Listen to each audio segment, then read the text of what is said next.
지난 시간에 우리가 공부했던 거 아마 기억했으면 좋겠는데, 지난 시간에 제가 이권을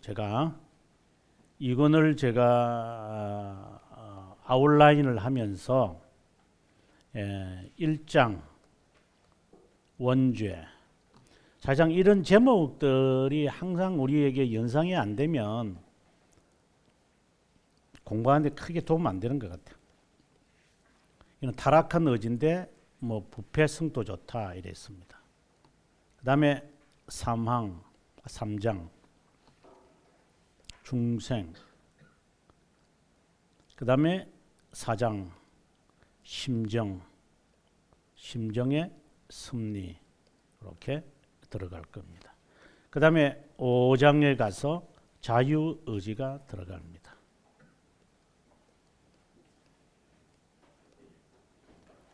여기까지가 한 묶음이죠. 2장에. 그 다음에 이제 6장에 가면 키가 되는 주제가 등장하는데 바로 중보자라고 하는 내용입니다. 매우 중요합니다. 그 다음에 이제 7장으로 가면 율법.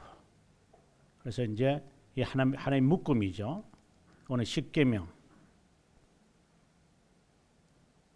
그 다음에 9장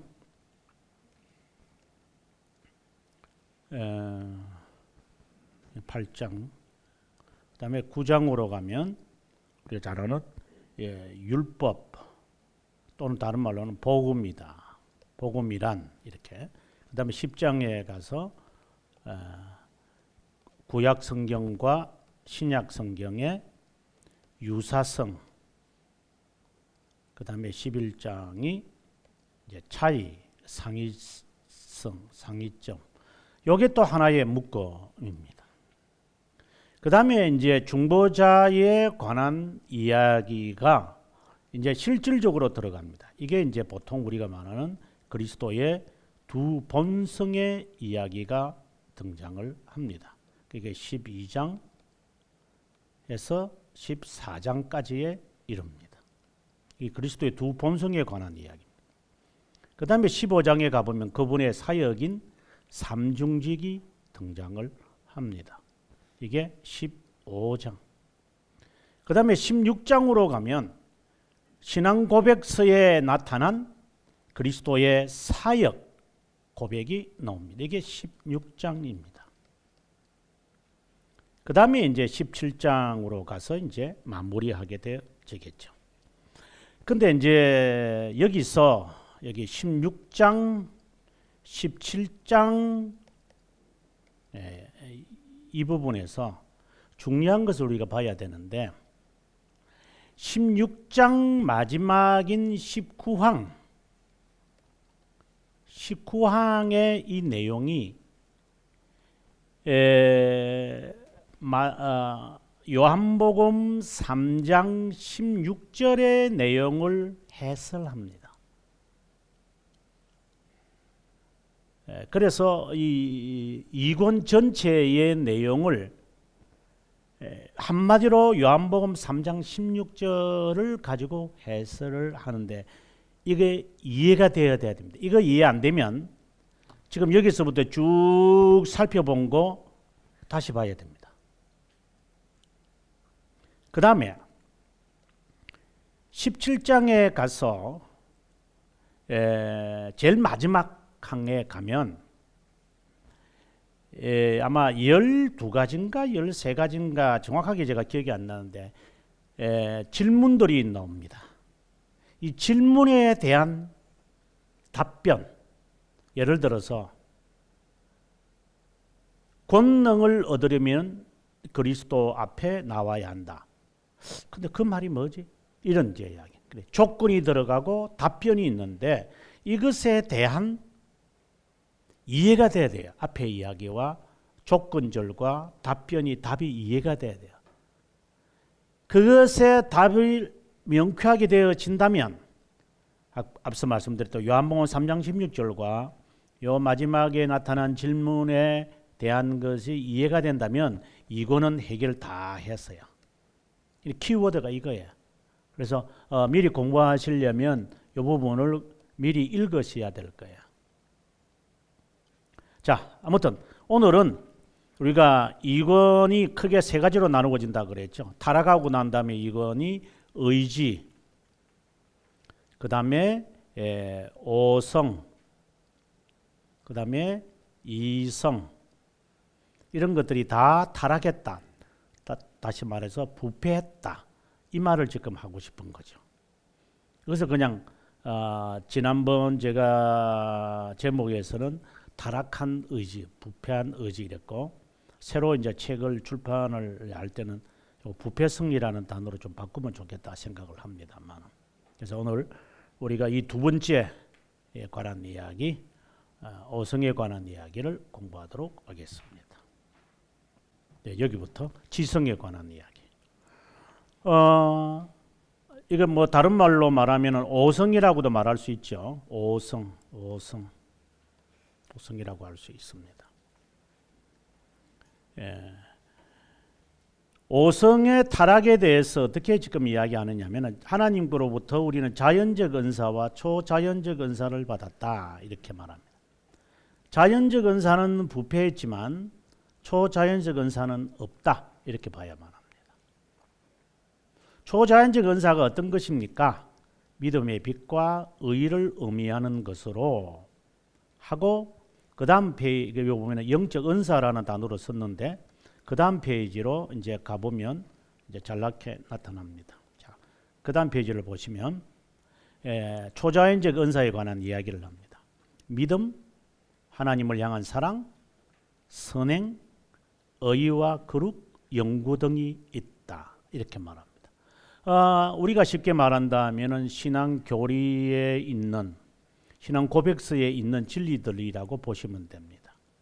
그래서 하나님의, 크게 우리가 말할 때 제가 늘 하는 말이지만, 교리는 하나님에 대한 믿음 설명을 하고, 그 다음에는 순종이 따라 나오죠. 순종. 그래서 믿음에 관한 이야기가 있고 난 다음에 이어서 나오는 게 순종인데, 그 순종의 첫 주자가 바로 선행입니다. 항상 그렇습니다. 예. 왜냐하면은 이신칭의 자체가 우리가 잘 알다시피 행함이 없이 우리가 어렵다 여김을 받다 보니까, 그럼 행함에 대해서 어떻게 생각해야 되냐 이렇게 나오기 시작하는 거죠. 그 다음에 두 번째가 요 순종에 대한 설명의 순서예요. 그 다음에 나오는 게 뭐냐면은 율법에 관한 자세. 그래서 율법 이야기하는 거예요. 그래서 항상 이게 순서가 그래 돼 있어. 그래서 우리가 어떤 진리를 이렇게 접근해 가게 될 때에 이신칭의에 관한 이 위에가 바로 칭의 설명하거든요. 칭의 설명하고 난 다음에는 반드시 넣어야 할 답변 주제가 바로 선행이에요. 그 다음에는 율법이고, 이렇게 이제 흘러가게 돼 있어 본래는. 이제 이런 것들에 관해서 초자연적 은사, 즉 타락한 지성은 무관심하다라는 거예요. 그게 뭐 내한테 떡이 되냐 밥이 되냐, 그럼 알아서 뭐 할 거야. 이제 이런 식으로 간다. 그 말을 지금 칼빈이 말해주고 싶은 거예요. 그 다음에 지성과 판단만 아니라 의지의 잔재가 남아 있다고 하지만 어두움의 속에 연약하고 잠겨있는 마음을 건전하고 온전하고도 말할 수 없다. 의지의 타락은 너무나 잘 알려져 있다. 이거는 이제 우리가 흔히 말하는 초자연 은사, 타락하면은 초자연 은사는 아예 관심도 없고요. 그 다음에 자연 은사에 있어서 좀 이따가 설명하겠지만, 자연 은사에 대해서는 조금 관심이 있는데 그것도 온전하다고 건전하다고 볼 수가 없다 이 말인 거죠. 지난 시간에 제가 말하기를 부패라고 하는 것은 이기성을 갖고 있다 이렇게 봐야만 한다라고 이야기했는데, 그렇게 생각하면 이해가 될 거예요. 그 다음에 이제 그 다음 내용으로 가도록 하겠습니다. 그 바로 밑에 보면 아주 중요한 내용이 등장을 합니다. 부분적으로 우리의 이성이 이 부분입니다. 부분적으로 부패에 있기에 무형적 파멸만이 남아 있을 따릅니다. 이런 면에서 빛이 어둠에 비치되 어둠이 깨닫지 못하더니라는 말씀을 이해할 수 있다. 영은 지성과 의지로 나누어진다. 제가 1권 15장 강의를 하면서 인간을 바라볼 때는 항상 네 가지 상태로 봐야 한다. 이 말을 제가 많이 해요. 그때 할 때 칼빈이 1권 15장에서 영의 기능을 말하죠. 영의 기능. 영의 기능은 크게 두 가지다. 이리 이야기를 하잖아요. 그게 하나는 마인드고 하나는 하트다. 이런 말이 어디서 근거했느냐를 보면은 성경 구절을 제가 하나 여러분에게 소개해 드리겠습니다. 보면 욥기 한번 해 주실래요? 욥기 38장 36절에 보면 올려 주십시오, 집사님.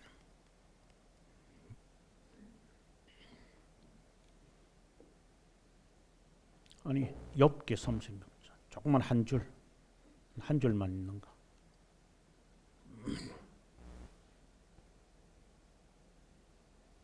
거기에 보면은 아직 준비가 안 된가 본데 거기에 보면 영의 기능을 설명을 이제 하기를 이렇게 말합니다. 가슴 속에 지혜는 누가 주었으며, 그 다음에 마음 속에 오성은 이런 말을 나와요. 이게 욥기 38장 36절이에요. 하나님이 욥에게 질문하는 거예요. 근데 우리말에 이제 번역이 이상하게 돼 있어서 제가 마음에 안 듭니다만은 우리 한글 성경이 이 마음에 정말 안 들죠. 가슴 속에 지혜를 누가 줬느냐? 주님이 질문하는 거예요. 욥에게. 그 다음에 그 마음 속에는 오성이 언더스탠딩인데 언더스탠딩은 누가 주었겠느냐? 이 말씀을 하세요. 그래서 욥은 대답을 못하는 거죠. 그래서 제가 말하고 싶은 것은 영의 기능의 대표적인 게 하나는 마인드고 그 다음에 하트다. 그 말을 제가 하고 싶어요. 지금 그 이야기를 지금 칼빈이 이제 시작을 하는 거예요. 영은 지성과 의지로 나누어진다. 왜? 지성은 마인드고 의지는 하트거든요.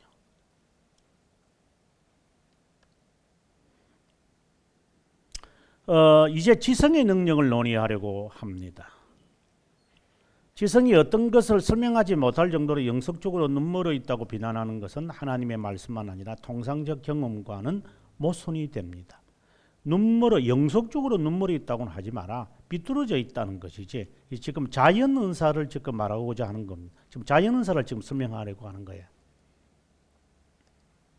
그 다음에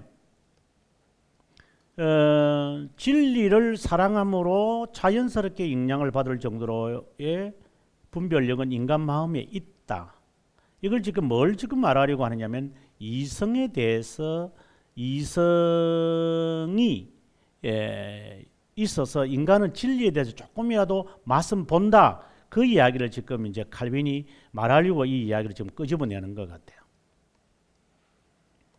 그 다음에 가서 두 가지 지성에 관한 이야기를 봅시다. 13항인데 인간의 노력들은 저급한 대상에 관심을 가지더라도 탁월한 대상에 대해서는 조심스럽게 접근하더라도 조금의 진전을 볼 수 있을 뿐이다. 우리의 재능이 두 가지, 즉 저급하고 탁월한 대상 간에 구별할 수 있는지 알아야 한다. 이게 이제 이성이죠. 이성이 있으니까 이런 것을 우리가 구별할 수 있다. 이성이 없으면 구별 못한다. 동물에게는 이런 것이 없기 때문에 구별 못하는 것이죠. 그 이야기를 지금 하려고 하는 것입니다. 그다음으로 넘어가서 일반적으로 갖고 있는 이 지성.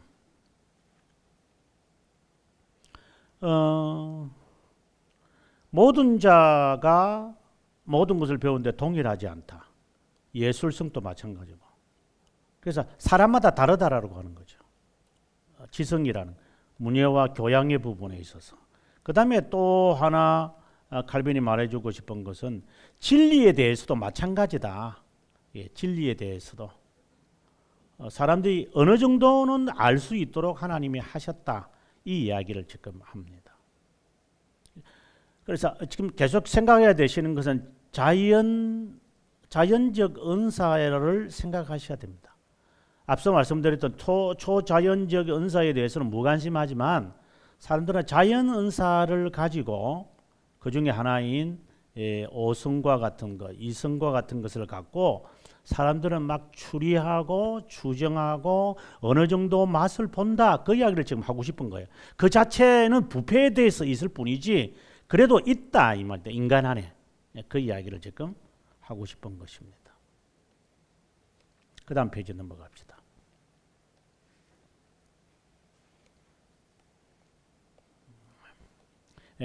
자연은사 지금 계속 그 이야기를 합니다. 성경에 보게 되어지면은 성막을 지을 때 버살렐과 오홀리압을 볼 수 있다. 서로 이제 주어진 재능이 다르지 않느냐 이런 차이는 여전히 갖고 있다. 그 이야기를 지금 칼빈이 재차 지금 설명을 하고 있는 것입니다. 이것도 그냥 넘어가도록 하겠습니다. 중요한 것은 제가 앞에서도 말했지만 17항과 18항입니다. 이건 하나의 요약입니다. 자, 여기서 지금 이제 칼빈이 지금까지 1항에서 16항까지 이야기했던 부패한 의지, 부패한 이성, 부패한 오성 이 부분을 지금 이제 요약을 지금 칼빈이 하는 겁니다. 어떻게 요약하는가 한번 봅시다. 이상에서 볼 때 이성은 인간에게 고유하고 본질적 특성들 중 하나며 이것을 통해 동물과 구별됨을 알게 된다.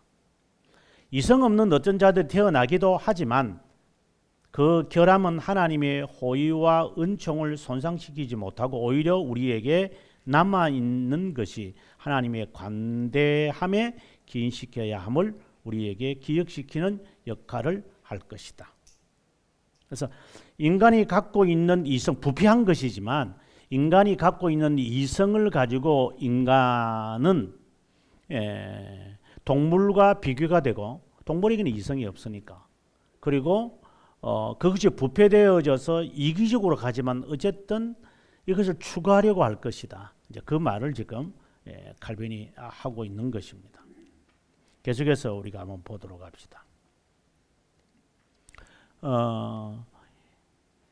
한 인간이 다른 인간보다 뛰어나다면 일반 본성에서 하나님의 호의들은 많은 자를 지나치고 누구에게라도 제한적이지 않다고 선언하실 때 드러납니다. 하나님께서 유기된 자라고 해서 선택된 자라고 해서 하나님이 차별하시는 게 아니에요. 누구든지 그가 열심히 일한다거나 DNA가 있으면 이런 재능을 갖고 하는 거죠. 예수 믿는 사람만 머리가 되어야 한다는 그것은 정말 잘못된 견해인 것이죠. 그래서 그런 일반적인 그 은사, 자연 은사를 가지고 신앙인들만 소유하겠다고 한다는 것은 그거는 욕심이죠. 그 이야기를 칼빈이 말해주고 싶은 거예요. 또 신자들 가운데도 저 사람은 저렇게 만들고 왜 나는 이렇게 만드느냐 그런 불평할 필요 없어요. 하나님은 그렇게 우리들에게 허락하신 거예요. 이 부분에 관해서는 욥에 대한 이야기에서 이제 자세하게 설명돼야 되는데 제가 했던 새벽기도 설교를 아마 참고하시면 도움이 될 것으로 봅니다.